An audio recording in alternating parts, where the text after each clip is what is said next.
I will call the Ways and Means Committee back into order. We are going to hear one more bill this evening. There was some mix-up as to how many bills we might hear.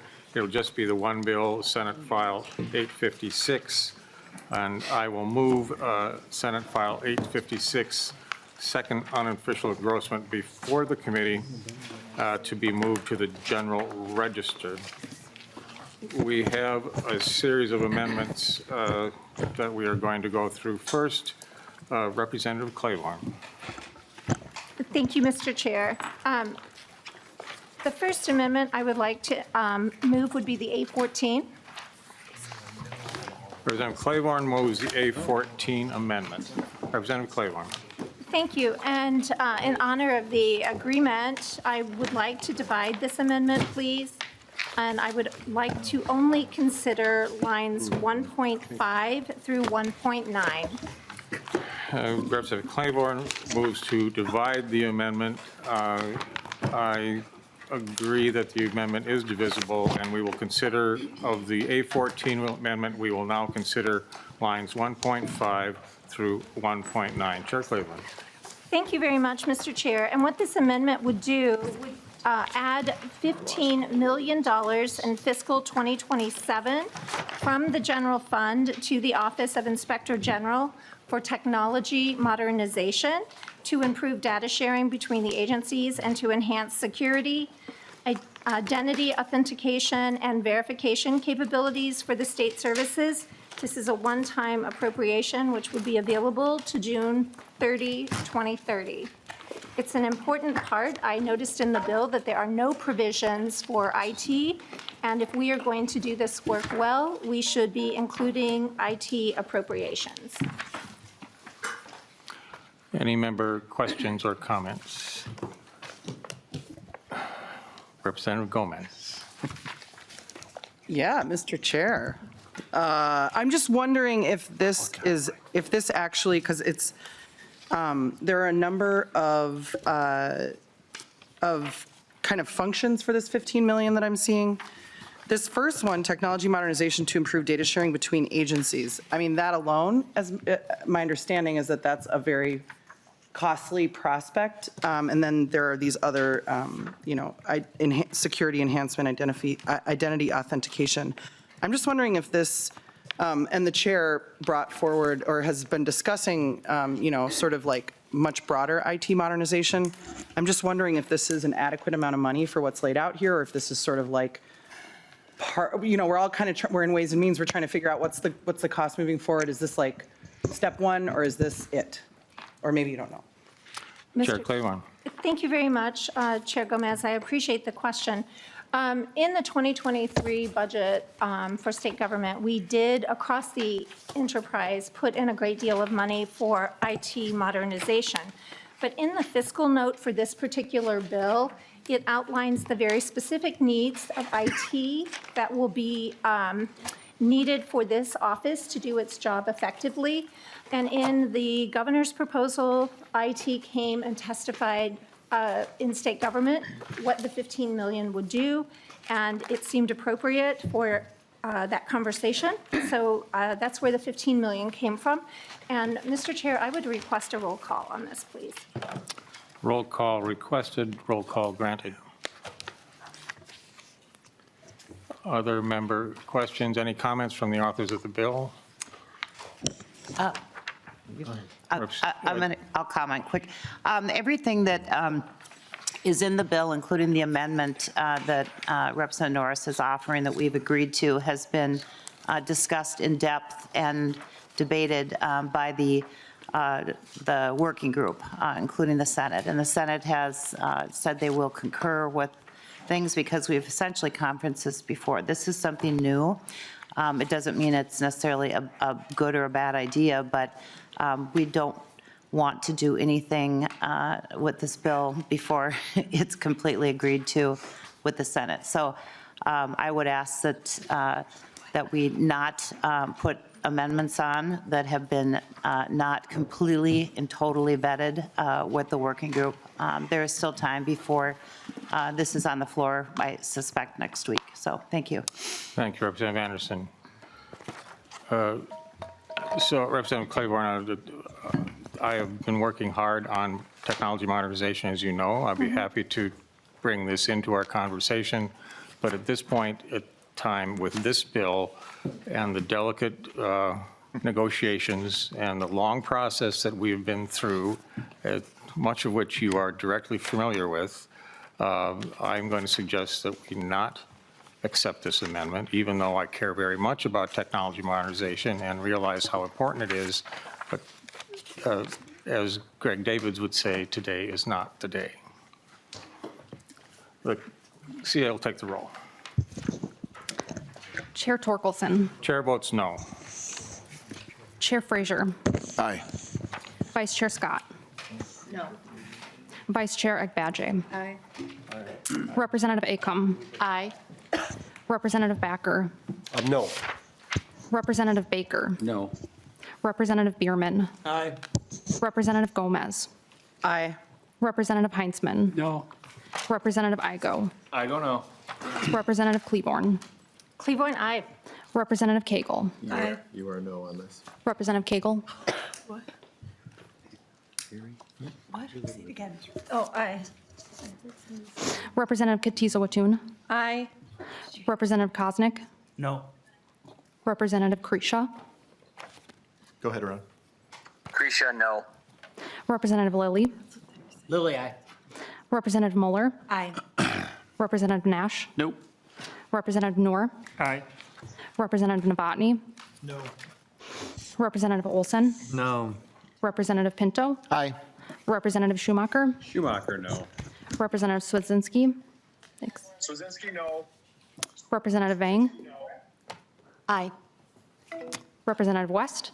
No. Representative Joachim. Yes.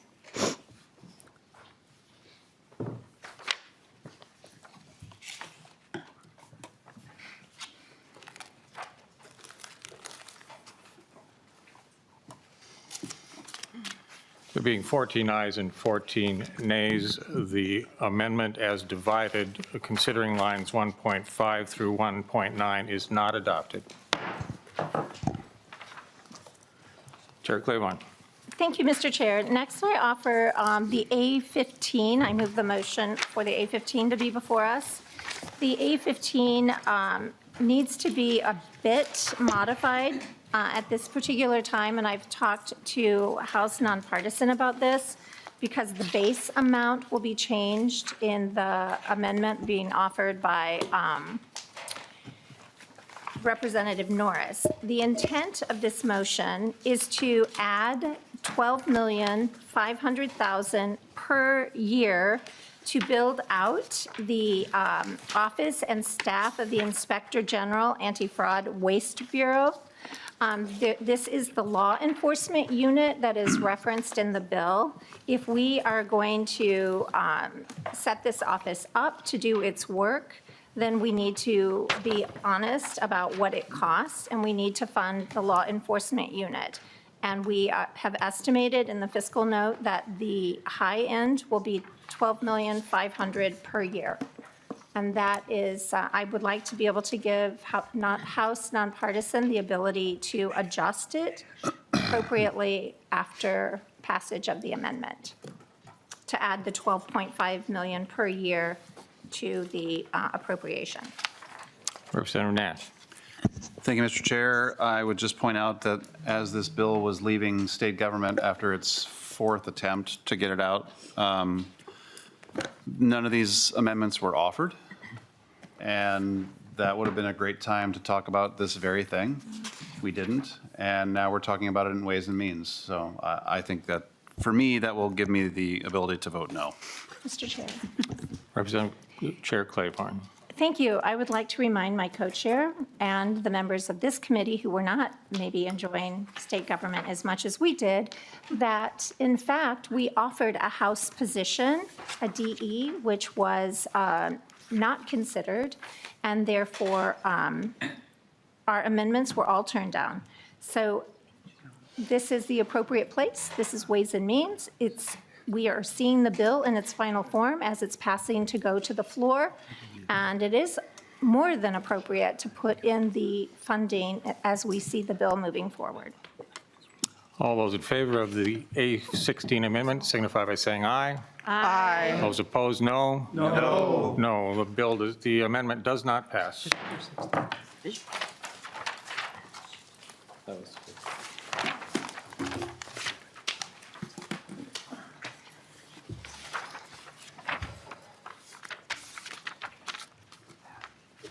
Next, I would like to. Chair Claiborne. Thank you very much. I would like to offer and move before the committee the A17. One moment, Representative Claiborne. I don't think I mentioned the number of the amendment in my last statement. I want to make sure everything is clear. Do you mean The I could still ask for a roll call? The A15 does not pass. Chair Claiborne. Thank you very much. Now we have the A17 before the committee. And the A17 adds an important duty to the tasks of the Office of the Inspector General. And it's to establish appropriate prepayment review procedures for all agencies. And that is what the amendment would do, and I will ask for a roll call. Representative Nash. Once again, Mr. Chair, we didn't see a House position. We saw a House DFL position offered in my committee, Chair Claiborne's co-committee. We had a House position as the bill left, which is largely what we see in front of us, and I think there's going to be a minor tweak to it here and there, but this is not a quote-unquote House position that my co-chair is offering. It is a House DFL position. Thank you, Chair Nash. Seeing no other discussion, we will proceed to the roll call vote as requested. The clerk will take the roll. Chair Torkelson. No. Chair Frazier. Aye. Vice Chair Scott.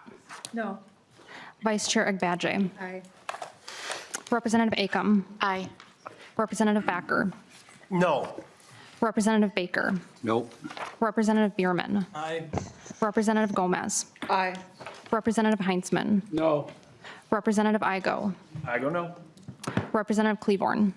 Claiborne, aye. Representative Cagle. Aye. Representative Katiza Watun. Katiza Watun, aye. Representative Koznick. No. Representative Krisha. Krisha, no. Representative Lilly. Lily, aye. Representative Moeller. Thanks. Aye. Representative Nash. No. Representative Noor. Aye. Representative Novotny. No. Representative Olson. No. Representative Pinto. Aye. Representative Schumacher. Schumacher, no. Representative Swazinski. Swazinski, no. Representative Vang. Aye. Representative West. No. Representative Joachim. Aye.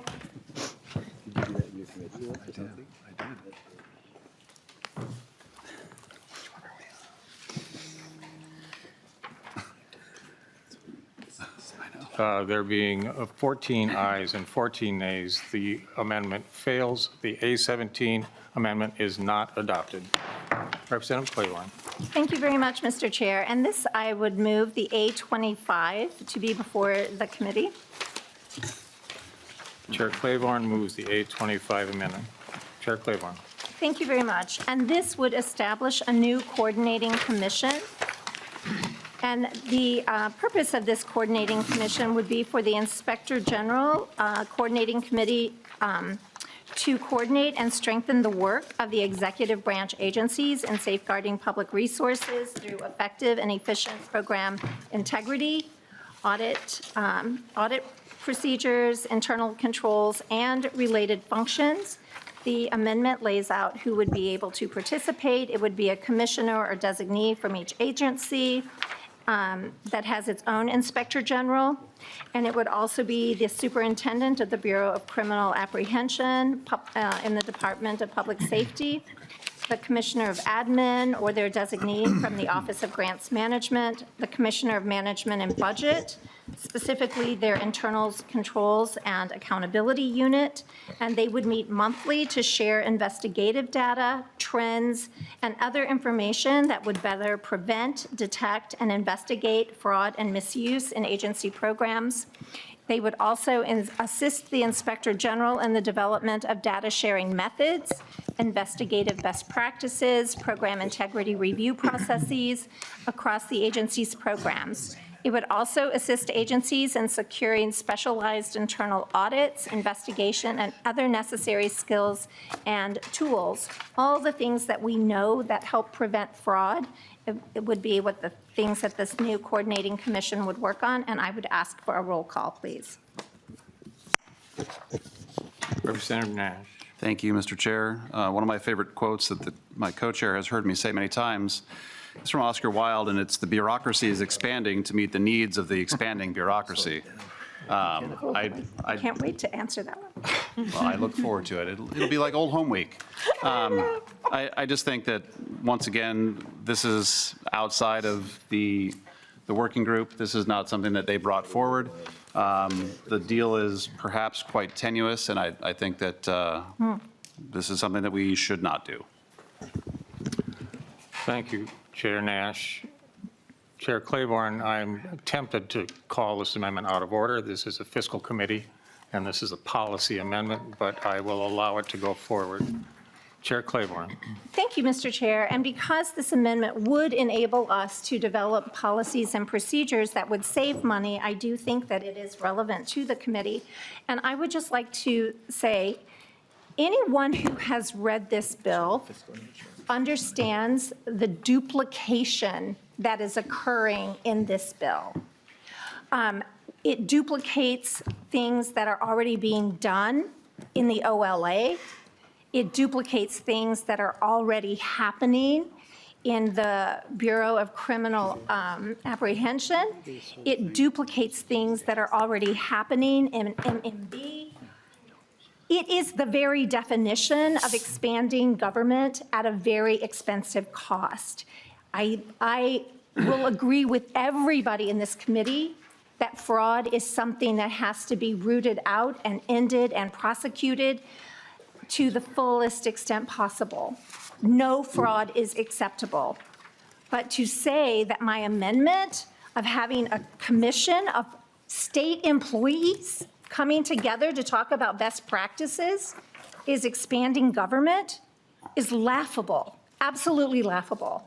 But the work that they can do in breaking down the silos and preventing fraud and sharing best practices and sharing what they're seeing in the attempts at fraud against their agencies is really vital and important. And I can't remember if I asked for a roll call, but I do want a roll call. Thank you. So, Chair Claiborne, I have a question for you. Please What ask. in state law prevents state employees from discussing these matters without direction from the legislature? You know, it's a really good question. I don't know that there is prevention, but I can tell you that oftentimes you and I have seen over the years the task force that we have brought together to get people to share best practices and talk about it. And sometimes requiring them to get together on a monthly basis builds the relationships that allow people to share data and develop best practices together. When people are busy with their work and doing their job on a day-to-day basis, they might not think about what's happening in another agency. But bringing them together on a monthly basis really does build those relationships, and it does facilitate information sharing, and it is a vital, vital part of government. Seeing no more member questions, the roll will be taken on the A25 amendment. Chair Torkelson. No. Chair Frazier. Chair Frazier. Vice Chair Scott. No. Vice Chair Agbadje. Aye. Representative Acom. Aye. Representative Backer. No. Representative Baker. No. Representative Bierman. Aye. Representative Gomez. Aye. Representative Heinzman. No. Representative Igo. I go no. Representative Claiborne. Claiborne, aye. Representative Cagle.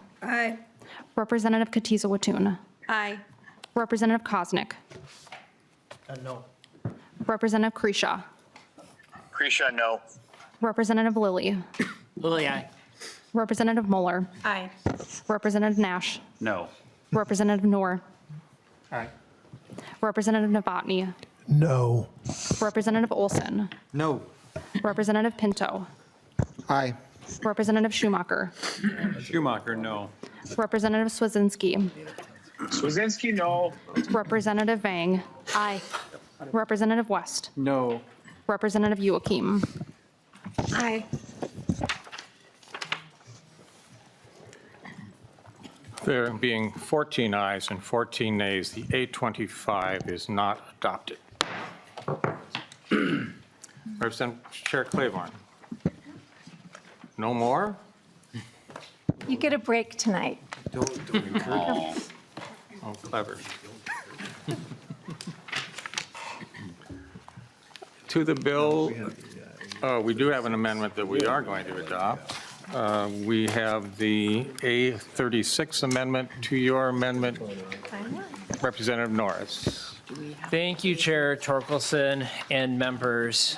It's good to be with you this evening. It's a later than usual convening of this committee, but we're here for a good reason, and that's because we have good news. We have an agreement that has been reached on the OIG bill. This has been a lengthy process, but a good process. We started with 2 different bills, and through a lot of hard work by folks on both sides of the aisle in both the House and the Senate, we were able to eventually work our way toward one bill, and over time, narrow down the list of remaining sticking points. We came before you about 10 days ago and said that we were close. We had a few remaining sticking points to work through, and we continued to work diligently together. And I'm happy to share that the A36 amendment that is before you this evening reflects an agreement that resolves some of the remaining sticking points with the bill. Excuse me, Representative Norris, I apparently did not properly move the amendment. I want to make sure I do my work properly. The chair moves that the A36 be before the committee and considered for adoption. Go ahead with your statement. Thank you, Chair Torkelson. And now that the amendment has been appropriately moved, it's appropriate to get into what's actually in the amendment. First, fittingly for Ways and Means, it includes the appropriation language for the bill. It funds both the office itself as well as some additional funding for some of the state agencies that will have additional duties and responsibilities in complying with what's in the bill. There's also a bunch of kind of what we're calling miscellaneous cleanup items that as we've continued to go through the bill with a fine-tooth comb, we've identified, and so those are cleaned up in this amendment as well. We also address the law enforcement issue in this amendment. One of the things that we've done to address that is it still retains the ability, the office still retains the ability to create a law enforcement agency. However, that authority does not take effect until January 1st, 2028.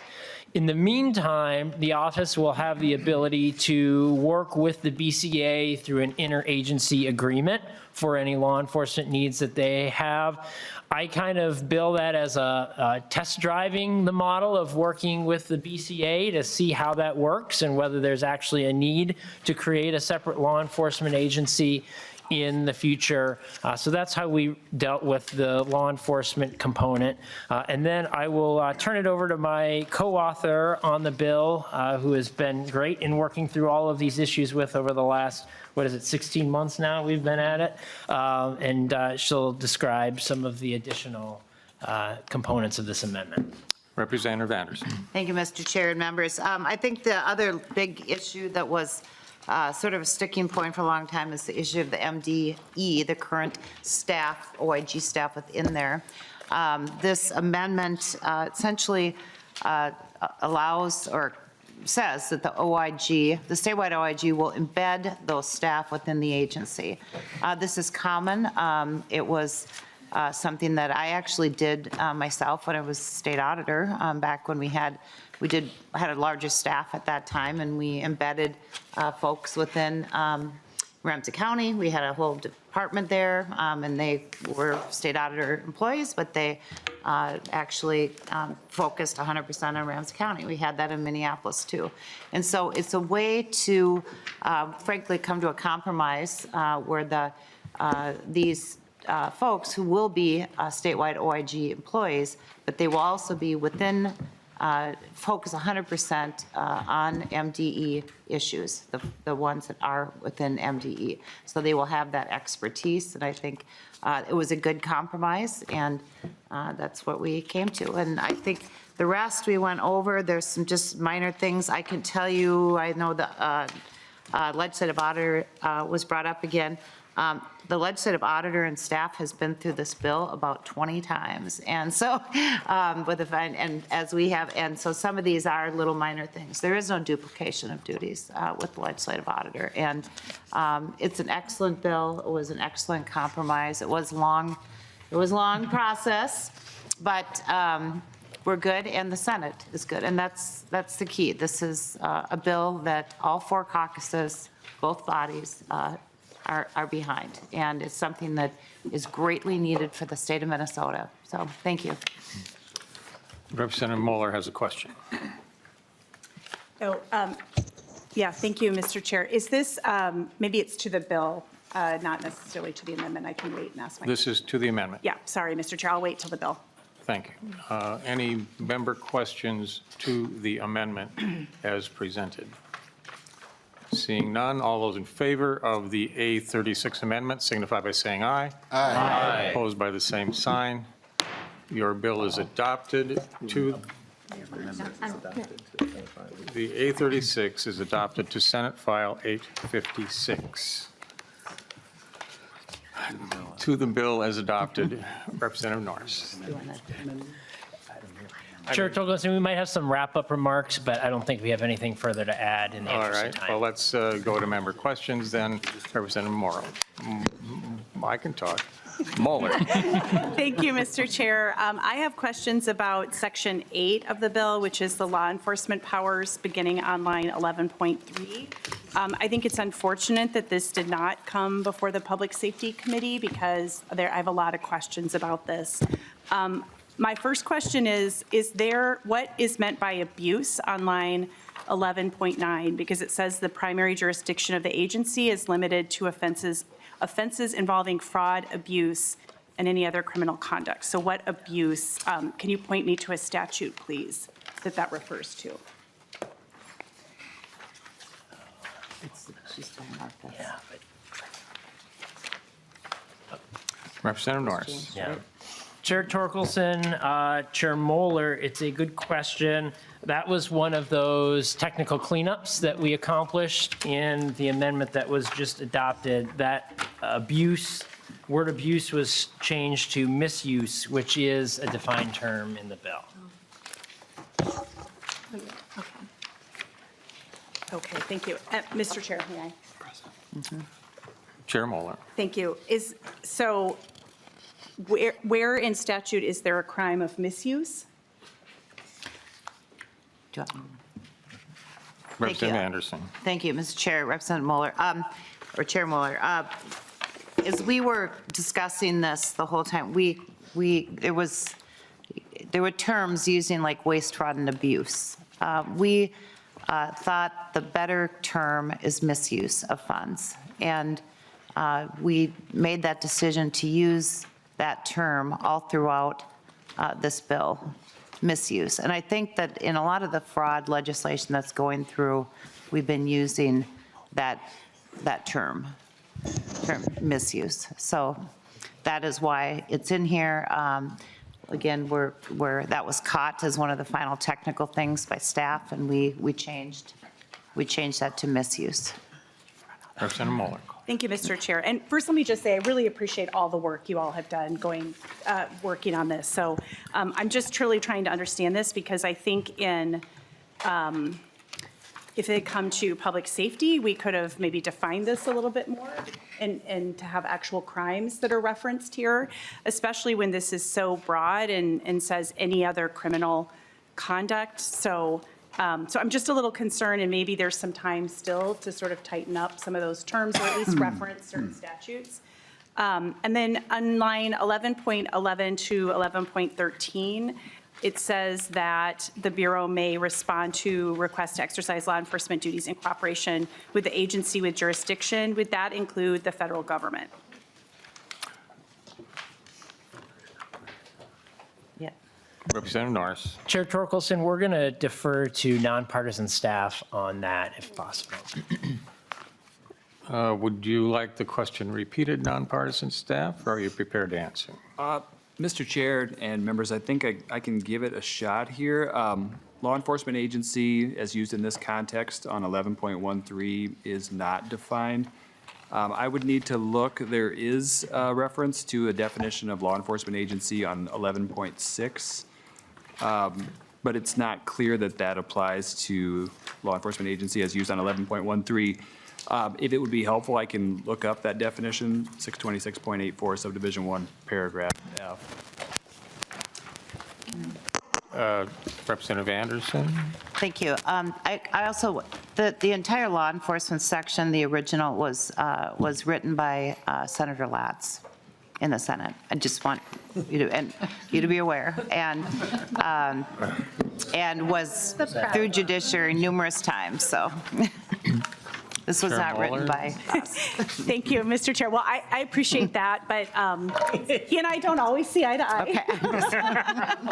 Okay. Respectfully, but yeah, so maybe we can get an answer to that question, and I can ask another one. So if this does end up going into effect, and I do appreciate that it's been pushed out for a while, whose budget would this law enforcement piece come from? Is it the public safety budget? Representative Anderson. Thank you, and Chair Mueller. The law enforcement piece could start in about 2 years from now, essentially, because the OIG isn't going to be appointed until next year, probably February of next year. The law enforcement piece starts about a year later, and before that time, there will be this body, which I will not be a member of, will be setting a budget for this amongst other agencies. So this would be new money for the law enforcement entity, and it will be the next legislature's decision how this is funded. I think in talking there was fiscal notes, potentially ranges that were laid out. Understand it would be only 18 months of that next budget period at the most. But in talking to my own talks in law enforcement, it would not be $12 million either. They could do this for 15 people at the most. But that is a decision this next legislature will make. So. Chair Mueller. Thank you, Mr. Chair. Well, I mean, presumably that since the BCA is doing this type of work now, these investigations, though, they wouldn't be doing it anymore? Are you envisioning that the BCA would continue to do their work in their fraud unit, and this would be going simultaneously? Representative Anderson. Thank you. Right now, the BCA, with the governor's executive order, and then we changed that last year, there is a fraud unit within the BCA. As you know, 75% of what they do has to be insurance fraud. And so they're just starting to do some of this other work. Most of the fraud that's been prosecuted has been done by the feds here in the state. It's been done by the U.S. Attorney's Office, and because it's been Medicare related and so on. The things can be sent to the BCA. We had a CCAP, I'm on the fraud committees, we had a CCAP hearing, or a hearing on CCAP yesterday, and I think they've had, just 3 or 4 cases a year have been sent on to law enforcement, just in that one entity. So just to put it into perspective, it hasn't been much so far. So this will be a decision that will be made by the Inspector General, how to handle that. In the short term, there'll be a interagency agreement between the Office of Inspector General, which again is about a year away from now, when it's actually set up, and the BCA, and they will do that together. We wanted to give the Inspector General, who should be an expert in their field, we wanted to give them, you know, some ability to do this how they think it makes sense too. So. Representative Muller. Thank you, Mr. Chair. And I think if nonpartisan has an answer to that, and I'll just say too, the Medicaid fraud prosecutions happen at the Attorney General's office too, and they do really good work with that. So just wanted to make sure that was pointed out. Does nonpartisan have an answer? I will find out for you, Thank you, Mr. Chair. Mr. Sullivan, do you have an answer to the previous question? Yes, Mr. Chair and Representative Moeller. So the reference to 626.84, that is statute that governs the post board and the law enforcement agencies and officers that are subject to post board oversight. So it means a unit of state or local government authorized by law to grant full powers of arrest and to charge a person, or the law enforcement agency of a federally recognized tribe. So again, that definition clearly applies to the IG's authority to establish a law enforcement agency. I would say it's not entirely clear to your question on 11.13 if that same definition applies there. I think it would be more clear the intent was to limit the cooperation to state and local and tribal law enforcement agencies, that it would be appropriate to once again reference 626.84 subdivision 1 paragraph F on 11.13. Thank you, Mr. Sullivan. Chair Mueller, anything else? Thank you, Mr. Chair. And I know this, again, agreement was worked on by many people over a lot of time. I just really wish this had come to the Public Safety Committee, because I think some of these things could have been ironed out, and I'm not going to be supporting it at this time. But again, appreciate your work. Chair Joachim. Thank you, Mr. Chair, and I just want to echo the thanks for all the work you both have done. I know this has been a very long journey, and I'm glad we finally have a stamp, at least have some input from the House and not just taking other bodies' bills. As you can see, there had been some issues with that. I still have concerns over the sections around removing the MDE. Just to remind folks, we talked about this briefly. They stood up their office in under 2 years.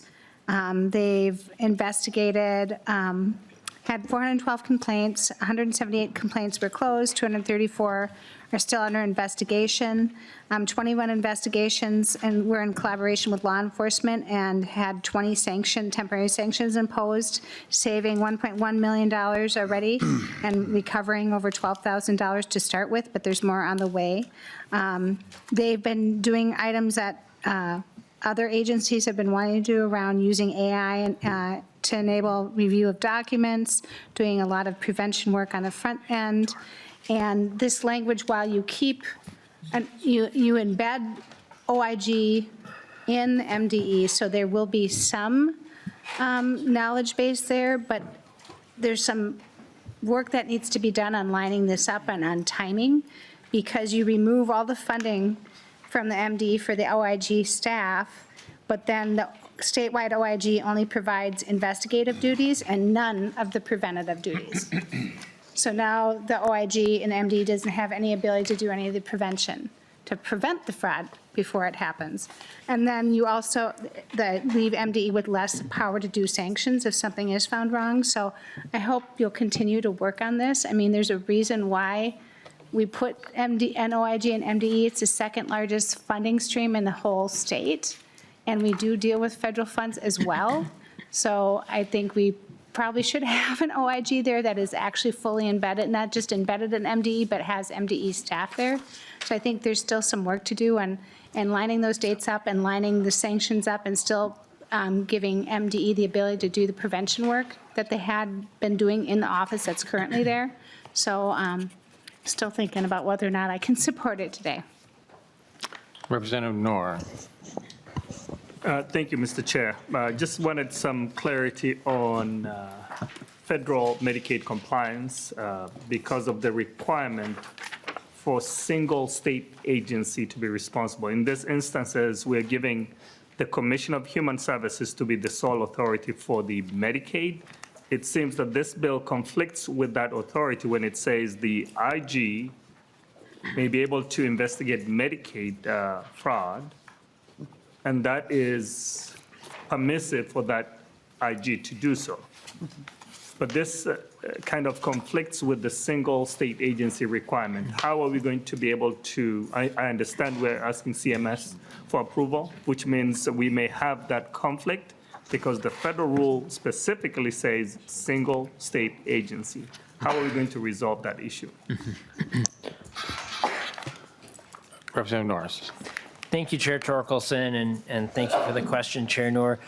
We spent a lot of time as a working group with nonpartisan staff, getting technical assistance from the agencies on this. And you're right, we ultimately are asking CMS for approval and sign off on this to be doubly sure that everything is going to be okay and we're not putting federal dollars at risk. I think the main way that we address that is starting on line 9.12. Where, for instance, the Department of Human Services has primary responsibility to investigate fraud in the Medicaid program. So they will be that lead sole agency. The centralized IG would have concurrent authority to conduct independent investigations related to Medicaid if they would like. But to fulfill that statutory requirement at the federal level, this language puts the primary responsibility on the Department of Human Services. We've worked extensively with nonpartisan staff on that, and I think we feel comfortable that this addresses it in a satisfactory manner. But again, we did put that comfort language in about getting the CMS approval to make sure. Representative Norris, follow-up. Thank you, Mr. Chair. I've got a couple of follow-up quickly. So under the Minnesota statute, we have 256.01, subdivision 1, specifically gives this authority to the Commission of Human Service. I don't see any change in the statute. We also have 256B.04, subdivision 1 also. So if you go through that whole process of even the sanction process, 256B.04, subdivision 2, all that authority has been delegated to the Commission of Human Services. The way that this is drafted, it's permissive for the Inspector General to do the investigation, which is now in conflict. But it also, as you're aware of, if there's any credible allegation, the same channels require that within 24 hours, there's a referral to the Medicaid Fraud Control Unit within the Attorney General, which this bill does not follow that authority. I understand we do have part of the amendment saying that Mfuku is the main entity, but it kind of conflicts. There's a lot of conflict what is supposed to be happening. And then likewise, I think if there's a report to the legislative auditor, right now it says the legislative auditor will have to transfer all that information to the Inspector General. Likewise, it's an either or of how you're going to be reporting, whether you go to the legislative auditor or the Inspector General. So there's a lot of conflicting terms here, which I don't want us to say somebody else was supposed to do this work, so we didn't do it. And that's what I'm worried about, because now we're transferring responsibilities in different places, but we may end up having the unintended consequences of who was responsible for what. I don't know if you can help me make sure that there isn't that conflict. At the same time, some of the issues we have with the Medicaid process under the federal rules. Yeah.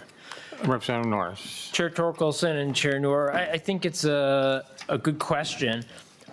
In terms of speaking broadly, it is something we talked about as a working group where you've got multiple people with responsibility. Is there a situation where, something falls through the cracks or everybody assumes that somebody else is going to take responsibility? I think that's why we said that we chose the language of primary responsibility. So, my expectation would be that the agency, whether in this case, Department of Human Services, Department of Children, Youth and Families, if something comes within their purview that they believe needs to be investigated, qualifies for something that should be investigated, they've got the primary responsibility and they should be the ones to initiate that investigation. Unless there's an intentional conversation with the central IG and there's a decision to hand it off. What this simply allows is the Inspector General to do that concurrent investigation if they wish, that would be supplementary to the investigation that one of those agencies is doing. With regard to any specific conflicts with existing law, I would probably defer to House research on those specific questions, and it's certainly something we could go through with them offline as well, if you've got specific concerns, Chair Noor, to make sure that there aren't any unintended conflicts with existing state law. Representative Noor? Mr. Chair, thank you so much. I think we had the legislative auditor loud and clear that there are existing conflicts in the work that they do versus the work that we are assigning to the independent Inspector General. And before I go too far, I think there's a section that specifically I was looking to read it before the law enforcement area.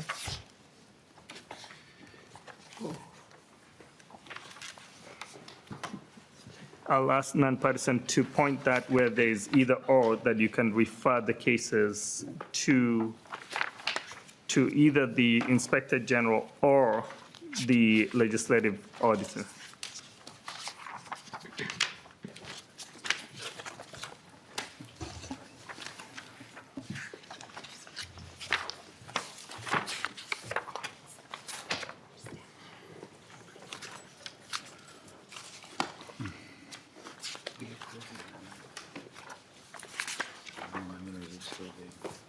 While you're looking, are you done, Representative Noor? Yes, Mr. Chair, I'll follow up if I find that section. I've got it, Mr. Chair. Nonpartisan, Mr. Sullivan. Mr. Chair and Representative Noor, I believe you're referring to section 16, which is on the bottom of page 18. It's an existing section in the criminal code, chapter 609. I think there's probably some confusion in the language as drafted right now. Conflict arguably between the header on 18.26, legislative auditor or inspector general. But the language itself, which would control in this case on 18.31, says there's the duty to promptly report to both the legislative auditor and the statewide inspector general. Thank you, Mr. Sullivan. Does that answer your question, Representative Noor? Technically, yes, Mr. Chair. So if you read that process, is if there is any problem that for any state agency, University of Minnesota or other organization listed under 3.971, that the report will have to go to both legislative auditor and also the inspector general. And that seems to be more broad-based. Why do we need both if we have two agencies that are doing the same thing?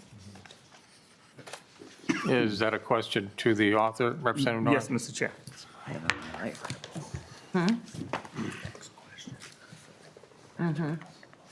University of Minnesota.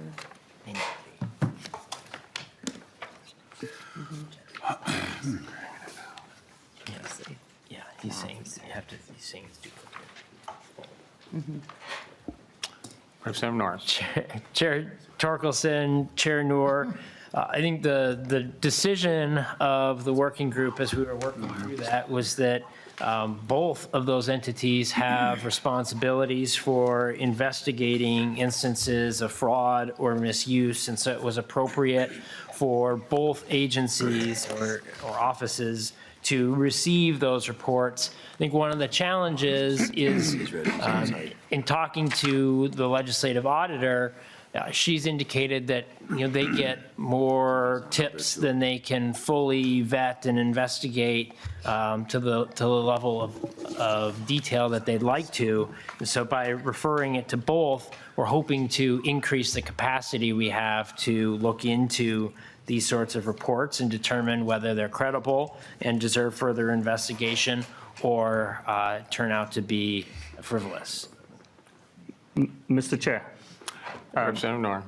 So if you look at Article 1, Section 1, Subdivision 3B, that requires everything that is sent to the legislative auditor must refer all those credit reports to the public, from the public to the IG. Isn't that not now forcing the legislative auditor to turn over everything that they have been referred to? That becomes the de facto now, because they don't have to investigate some and give some to the independent inspector general. That section to me says that everything that the legislative auditor receives must be referred to the independent inspector general. Don't we see that we're just creating another conflict in that whole process? Do it. Yeah. Representative Anderson. Thank you. I fully expect the legislative auditor and the IG to work to get together, to cooperate. And I think that's their intention. The legislative auditor cooperates right now with law enforcement, with the BCA. And I fully expect that will continue. Some things are more audit, they get thousands of complaints. We've had thousands of complaints on our little tip line, in our fraud committee. And some of them would rise to the level of an IG, and some of them are simply things that are at the level of a legislative auditor. So they're more internal controls issues, they're more financial issues within an agency. That's what they're looking at generally. And so we need cooperation amongst the agencies. Finished, Representative Norris. Final follow-up, Mr. Chair. I think that is where we see a lot of conflicts, which I noted that who's doing what. Because there's nothing that in this legislation says that anything that is sent to the Inspector General is sent to the legislative auditor. There's nothing at all in this bill. But it's only one way that everything from legislative auditor will have to be reviewed by the Inspector General. So are we saying that now the Inspector General has got more authority than the legislative auditor in this sense?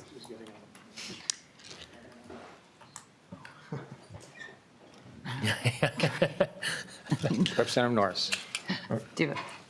Or Representative Anderson. Thank you. There is no, neither one would have more authority over the other, but ultimately, with the Law Enforcement Division within the Inspector General, should that be set up, which is the intention, that they will have duties that the legislative auditor doesn't have. And it's been a problem. We're on the Audit Commission, and the legislative auditor does amazingly good work and has, but besides slapping folks on the wrist, there's nothing that they can do about it. They can just say, here's what we saw, here's the problems, but they can't do anything. They can send things to BCA, and in this case, they can send things to the Inspector General, and the Inspector General can do more. But the intent, there are two different branches of government. The Inspector General is part of the executive branch. The legislative auditor is part of the legislative branch. The IG is not directed by us or anyone, really. The legislative auditor office is directed by the legislature. So they're very different entities with different functions. And we have tried and worked with the legislative auditor for a year and a half, and taken almost every one of their changes, their proposed changes, including many that are in with this last amendment. And so we have done absolutely everything we can to make sure that they are very separate and that they're comfortable, that the legislative auditor's office is comfortable with this. So, Representative Norris. Thank you, Chair Torkelson. Just to tag on real quickly to one of the things Representative Anderson was saying, one of the first debates we had in working on this bill was whether it should be in the legislative branch or the executive branch. And one of the important reasons we decided to ultimately do the executive branch was that ability for them to take more direct and immediate action, more direct and immediate access to the data. The legislative auditor is limited to just making recommendations, whereas by putting this office in the executive branch, they'd actually be able to implement changes, require state agencies to make these sorts of changes if we're seeing patterns or practices that are concerning. So I do think that, they each will play an important but distinct role. Thank you. Representative Katiza-Wattoon. Thank you, Mr. Chair, and thank you for allowing a full and thorough discussion of this bill tonight. I think it's really important. I have a quick question. So just reviewing the kind of the fiscal note and some of the sections that are going to impact the Department of Children, Youth, and Families. It is section, it's line 29.9 about submitting investigative reports on child care assistance and fraud and misuse.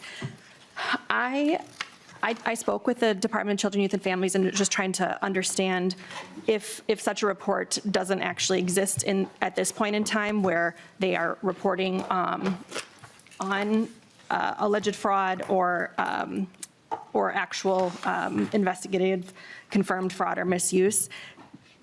This would require them to send that report to the Office of the Inspector General, but I'm not seeing any language, and I might just be missing it, that report then would also come to the chairs of the, and minority members of, ranking members of the committees of jurisdiction.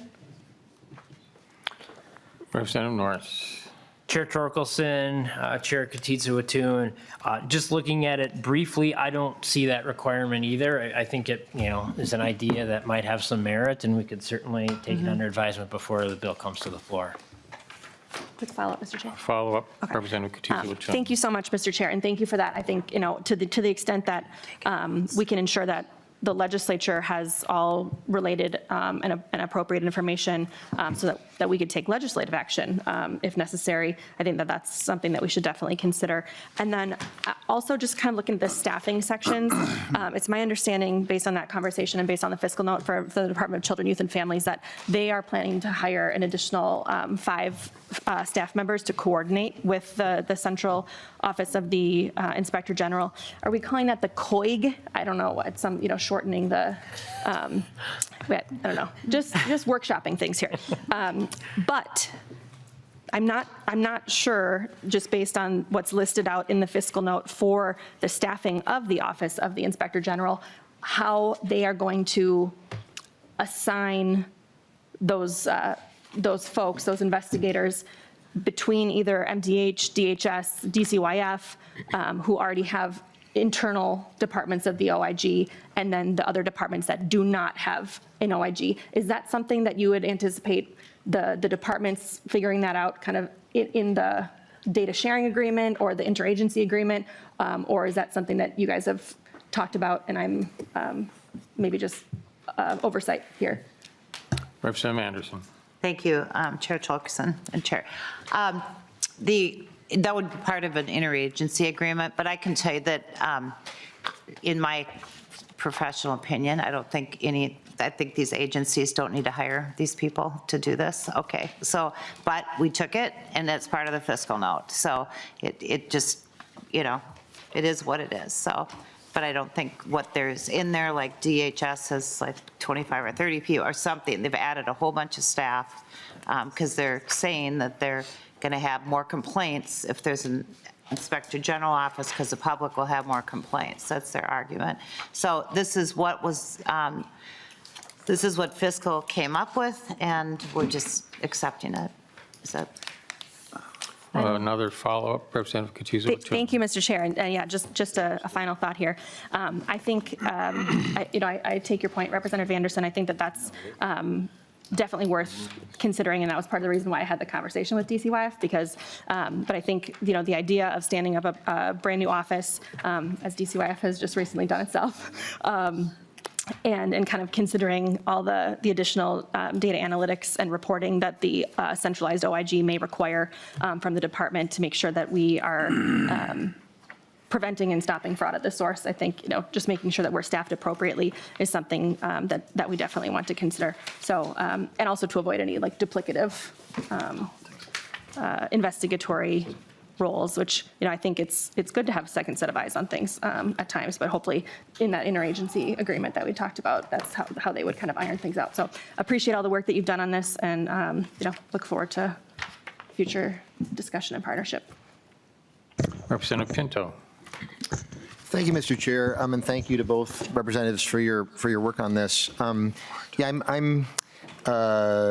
can flip to page 6, the top of page 6, the definitions of fraud and misuse. And I guess because of the amendment, we're now, that term misuse, I think, is kind of carrying through. They seem really broad in some ways. I'm just trying to understand, that definition of fraud, is that intended to encompass, I'm assuming it's not intended to encompass an individual who defrauds someone else, not involving government programs.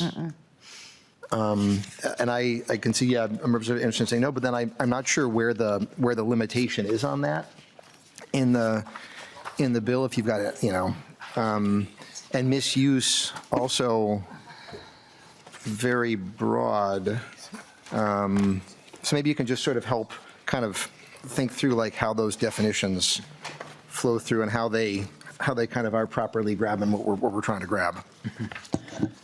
Representative Norris. Chair Torkelson and Chair Pinto, it's a good question. I think the main places in the bill where the scope of the centralized OIG's purview is limited or focused is in the powers and duties section, and in particular on page 8, pointing you to item 4 and item 8. Now, item 8 was changed a little bit in the amendment that we adopted this evening, but basically combined, these two sections confine the OIG to looking for fraud or misuse within state executive branch departments and agencies, or within public or private recipients of state funds. And with some of the language we adopted in the A34, we limit it to only reviewing their proper or improper use of those state funds. So especially as it related to either a private entity, a local unit of government, this office wouldn't have the authority to look at any sort of misuse of, private dollars, or even with the example of a local unit of government, how they use their own property taxes that they levy and collect. The nexus would have to be connected to state funds. Follow-up, Representative. Yeah, Mr. Chair, thank you. And that's helpful. I do see that quite a few of those clauses do relate to public programs in that way, though not all. I guess I'm noticing clause 5. I mean, maybe think that clause 5 is kind of referencing the others as well. It feels like when I look at those definitions of fraud and misuse, they, as I say, it does seem quite broad, especially given the scope of the powers for this in this agency. And maybe just more broadly, I was reflecting on Chair Nash's reference to the Oscar Wilde quote, and kind of that had been applied to coordination between different agencies. This is really creating a quite large new office. We already have an Office of Legislative Auditor. The current legislative auditor described this as an impossible task, I think was the quote that legislative auditor said. The previous legislative auditor is here for nearly 40 years, described this as duplicative and causing jurisdictional challenges. And I think I can see why, because we've got the Office of Legislative Auditor that will continue to exist. We've got the BCA that does investigate cases of fraud in public programs. We've got the existing inspectors general. So can you sort of help explain why this is not an expansion of bureaucracy in a way that sort of how this would actually make a difference given those other agencies, because it's quite a lot of money, even if we don't fully fund it, as we wouldn't be in the absence of those amendments. Representative Anderson. Thank you. I'll make the argument why the state needs to have an inspector general. Again, first of all, the legislative auditor, who does wonderful work, has no authority besides just say you did something wrong. You know, you need to fix how you do it, okay? Which we have seen in audit after audit after audit, that that's not happening. That the auditor's recommendations, it's the same thing. 2 years later, they say they didn't fix it. And so that's a completely different thing. The BCA, which has just started, but small staff, just started looking at fraud cases. And it's not their primary. Their primary focus is on bad, crimes against people, right? Murders, I mean, that is a primary purpose of BCA. And so that's a very different thing. We have had recently in some inspector generals within some agencies. MD has had 2 or 3 since they started a couple of years ago, and I voted for that bill and an interim. Most of the time, half the time, the position's empty. And we have seen from whistleblower after whistleblower after whistleblower that it has been a huge problem within some of these agencies and how it functions. And you have to have independence from, you cannot out-police yourself, and you have to have independence to make this work. Many states have an independent inspector general. We don't in Minnesota. And we also have a huge fraud problem, as we all know, and we are all trying to attempt to fix. And so this is something that's highly needed in the state. And final comment, Representative Pinto, a follow-up. Thank you. Yeah, final comment, Mr. Chair. And thank you, Representative Anderson. And no disagreement about it's incredibly important that we address fraud in our public programs and make sure there's integrity in them. That's important for taxpayers. It's important for the vulnerable people that depend on those programs. And we want to make sure that we do it well and do it upright. And I recognize that each of those pieces, the OLA has a certain piece, the legislative auditor does, the Bureau of Criminal Apprehension has a piece, the existing inspectors general who are in agencies that have a particular focus, each one of those currently has a piece. I'm not sure how adding another piece on top of that necessarily helps, and I'll continue to look at this along the way. I did just one final note too. I'm particularly concerned, just as a member of the Public Safety Committee, if this bill had so much, got examined so much in the Judiciary Committee in the Senate, there's, establishing a new law enforcement agency, it really should be considered, have been considered in that committee, just speaking as a member of the committee. So that concerns me as well. But thank you, and thank you, Chair. Representative Claiborne. Thank you very much. And just to represent Chair Pinto's statements now, I would like for this committee to know that when this bill went through Judiciary in the Senate, it was only on its 6th engrossment. So the bill has morphed and changed. So unless it went back to the committee, which on the sheet it doesn't show that it did, many of these provisions were not really vetted at all. And they were just added as things moved on. And each committee looked at its own particular jurisdiction, but did not look at the bill as a whole, which is why I had trouble with us accepting it at face value when it first came over, period. I was wondering about the definition of misuse also, and I was wondering, last year, and this is to Mr. Sullivan, last year we, in 15.0573, I'll give you a minute to look at that, in the statute for, I think it was for whistleblowers, we talked about misuse, but it wasn't defined anywhere. So I'm just wondering, is there any other definition of misuse as it would relate to this?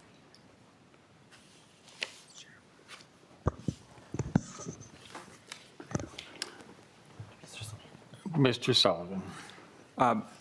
Mr. Chair and Chair Cleaborn, not that I'm aware of. I would need to do a little research, but not that's applicable in this context necessarily. All right, thank you very much. Chair Claiborne, are you finished? Yes, thank you. Thank you. Representative Agbaje.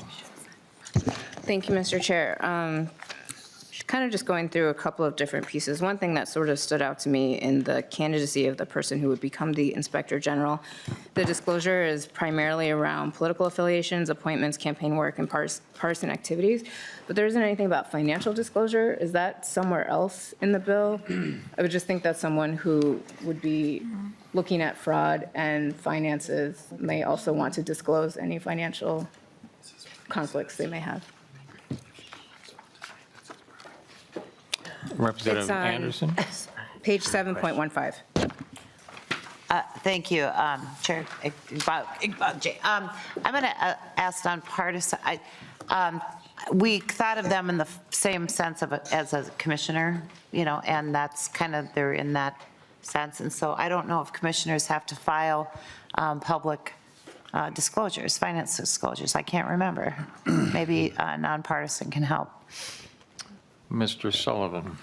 Mr. Chair and Representative Anderson, so, candidates for the Inspector General, that's the portion of the bill that Representative Agbaje is referring to. I don't see a requirement in there to disclose financial holdings or assets. I think what Representative Anderson is referring to is on page 3 of the bill, the Inspector General and the Inspector General's employees in the office would be designated as public officials for purposes of Section 10A.01. So that requires a statement of economic interest, annual statement.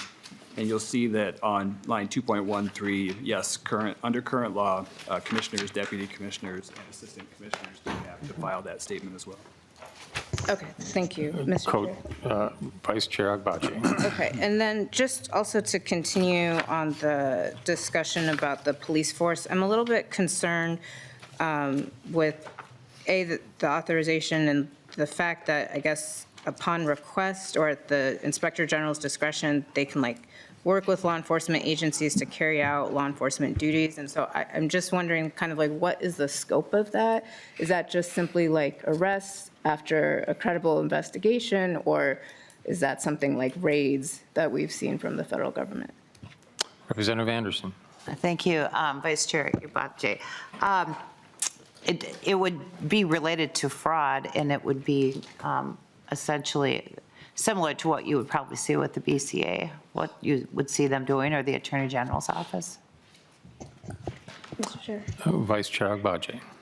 Okay, and then finally, this law enforcement group is led by a chief law enforcement officer, but it doesn't say in that subdivision for who that law enforcement officer reports to. It's not clear if they report to the OIG or if they report to someone else. I guess I'm just thinking in terms of they have to manage and discipline the other officers. So if something goes wrong, who is in charge of the chief law enforcement officer in the event that there is, misconduct by this agency?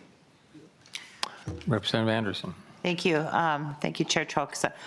They would report to the Inspector General, just like there's a chief of law enforcement person within other entities, and they report to, up to the BCA commissioner, or that sort of thing, or public safety commissioner. So they would report to the Inspector General. Okay. They would be part of the staff of the Inspector General's office, essentially. But you have to, if they're doing if they have arrest due ability, then they have to be a law enforcement entity. Does that make sense?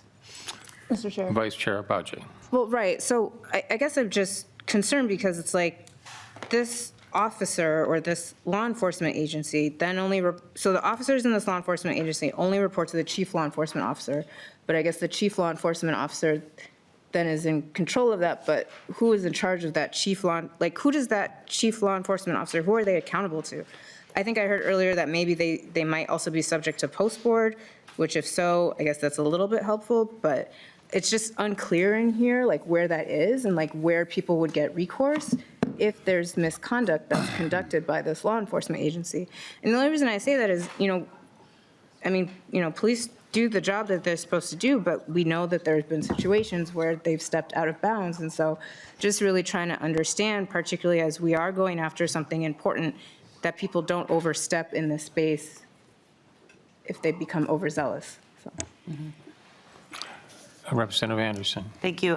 The chief of law enforcement person would answer to the inspector general, who ultimately answers to the governor. And they're dealing with financial crimes typically.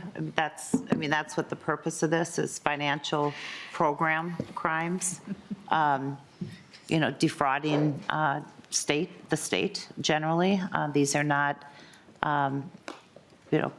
these are not violent crimes against people or those sort of things, if that makes sense. Thank you. Mr. Chair. Representative Vice Chair Agbaj.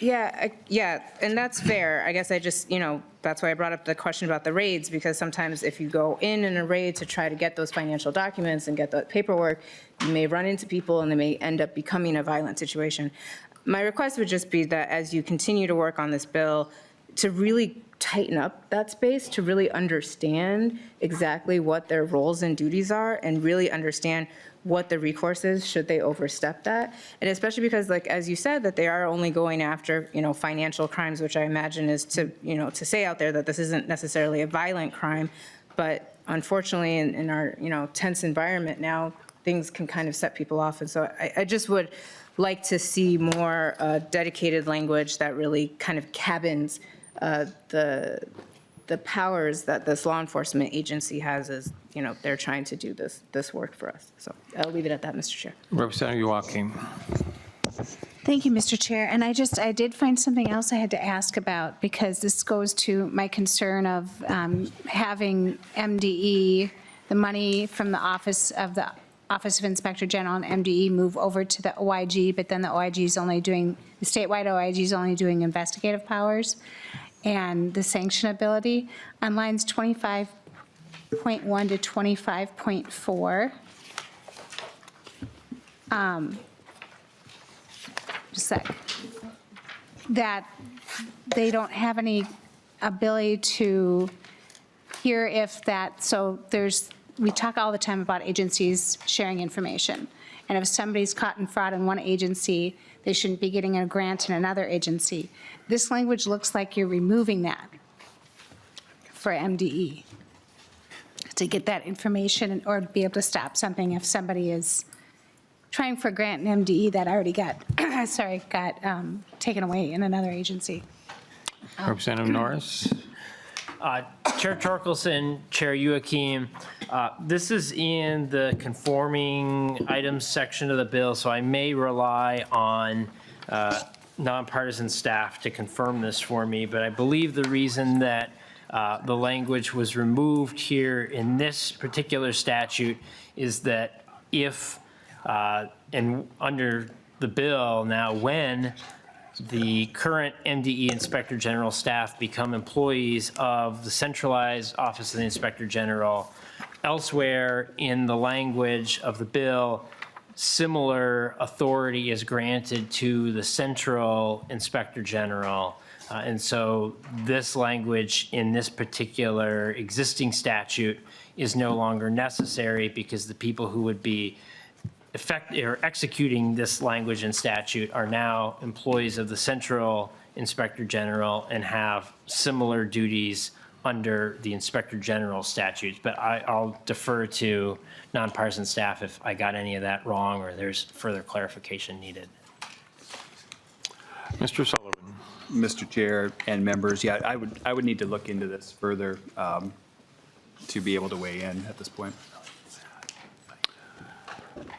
Follow-up, Representative Joachim. Mr. Chair, that's my concern about the sanctions MDE has and the preemptive items that they can do. They would be able to preemptively say, oh, we heard that you went for a grant in MDH, or you did something in the Department of Health.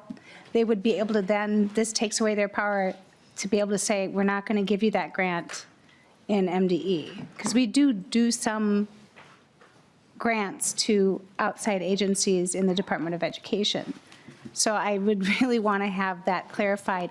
I'm just concerned from the kind of the misalignment that, like I said, they're taking the money from the MDE OIG to give to the statewide, but then the statewide is only doing investigative.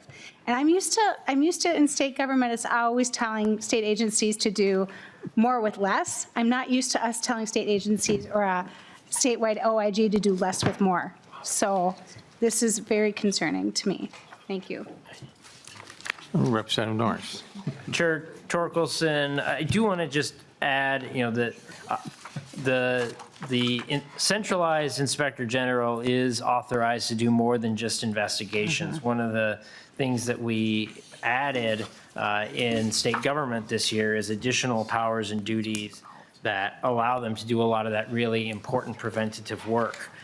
Those duties start on line 7.30 and continue on to page 8. My understanding is that when the MDE Inspector General staff become employees of the Central Office of the Inspector General, that they will be tasked with carrying out those prevention responsibilities within MDE. Representative Joachim. Thank you, Mr. Chair. I know it's getting late, and I'm probably just slow, and I can take it offline, but I just feel like that's in conflict with 24.12 to 24.17, where it says that the statewide inspector general has assumed responsibilities for identifying and investigating misuse, but not preemptively taking care of it, and which is what the OIG office and MDE is doing right now. So maybe we just need further discussion to figure out how this lines up, because that date also is effective from a different date when the office is being taken away. So there's some conflict there. It's kind of similar to what Chair Norris was worried about in the Department of Human Services. Any comment, Representative Norris? No, Chair Torkelson, I'll just briefly add, I'm absolutely happy to have an offline conversation. I know that effective date was actually a question that I asked to nonpartisan staff earlier today when we were preparing the amendment. And I think the understanding was that didn't need to change, but we can certainly have additional conversation. Representative Nash.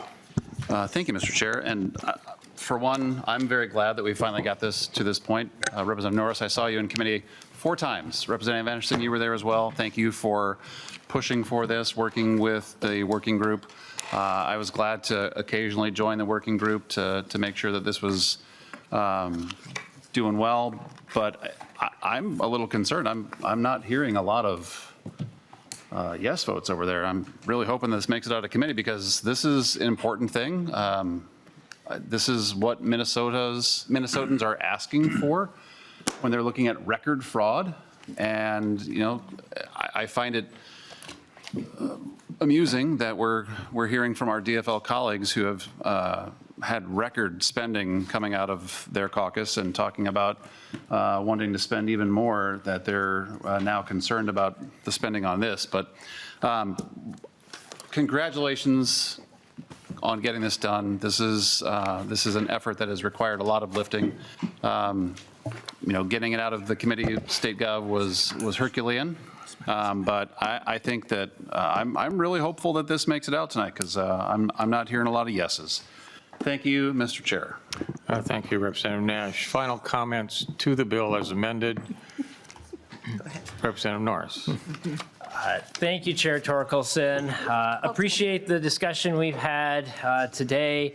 I've been taking notes up here, and we'll consult with nonpartisan staff to make sure some of these things are squared away. But I think overall, when you step back and look at what this bill attempts to accomplish, this is a bipartisan, bicameral effort to address the significant issue we have here in Minnesota with fraud. I've said from the start that it's unacceptable, it shouldn't be tolerated, and we need to take action. And this bill represents a substantial action and a substantial step forward. I want to thank Representative Anderson for her partnership. I want to thank our colleagues in the other body as well.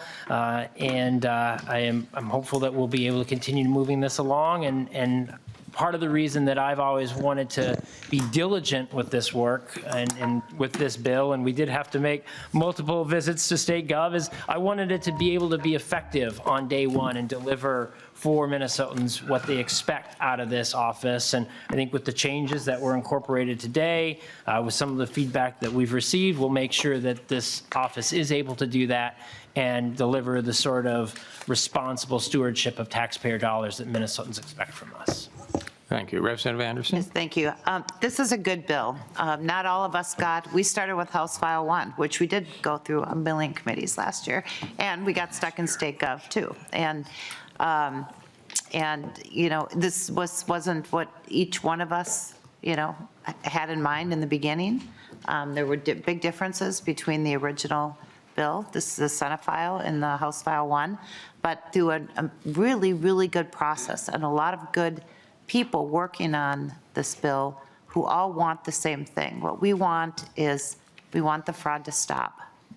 We want to put something in place that can work for the long, long term under many future legislatures, many future governors, and can, and so the public knows that we're going to put a stop to this, and so that's what this is. We feel like it's a really good work product, and we hope you support it. Thank you.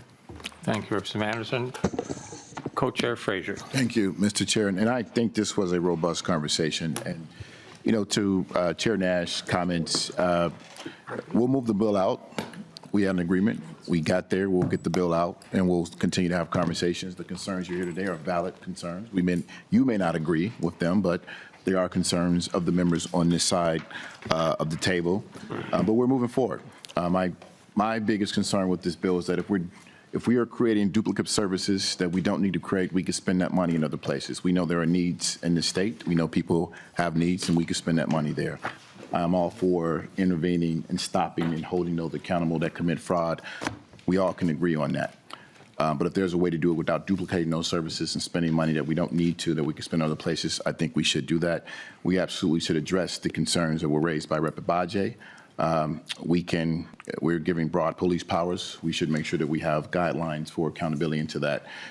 We've seen where that has taken us, and we do not want to be international news again in the state of Minnesota. I'll end with that, Chair. Looking forward to continuing this conversation as we move forward. Thank you, Chair Frazier. Members, I want to thank you for a thorough discussion. I think we've discovered a few minor points that may be needed a little repair work here and there.